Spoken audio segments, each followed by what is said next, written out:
In today's video, I'm going to teach you how to use HubSpot CRM tutorial for beginners.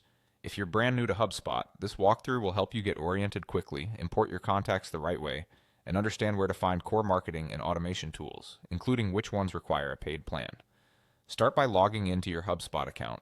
Once you're in, you'll land on a dashboard that gives you an overview of your workspace. From here, the first thing most beginners want to do is bring their contacts into the CRM. To do that, head to the CRM area and open Contacts.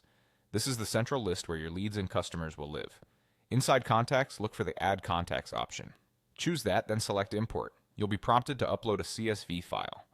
Before you upload, it's a good idea to tidy your spreadsheet. Make sure column headers are clear and consistent, with fields like first name, last name, email, company, and phone. After you upload your CSV, HubSpot will walk you through mapping each column to a matching property in the CRM. Carefully confirm each mapping so your data lands in the correct place. If something doesn't match, you can fix it on the spot. When everything looks right, finish the import and let HubSpot process your list. Depending on the size of your file, this can take a moment.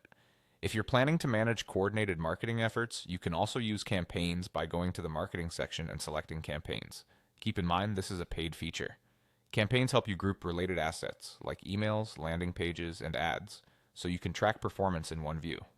If you have access, give your campaign a clear name and time frame to keep reporting clean. Next, let's talk about landing pages. To create them, go to the Content tab. Landing pages are focused, distraction-free pages designed to capture leads, often with a form that feeds directly into your contacts. Choose a template that matches your brand, add compelling copy, and make sure your form fields align with the properties you care about most, especially email, since it helps identify contacts consistently. Finally, if you want to automate repetitive tasks, look at automations or workflows. This is also a paid feature. Workflows can enroll contacts based on triggers, send follow-up emails, assign leads, or update properties automatically, saving you time and ensuring consistent processes across your team.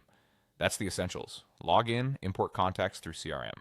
Contacts and add contacts, explore campaigns if you have a paid plan, build landing pages from the Content tab, and consider workflows for automation.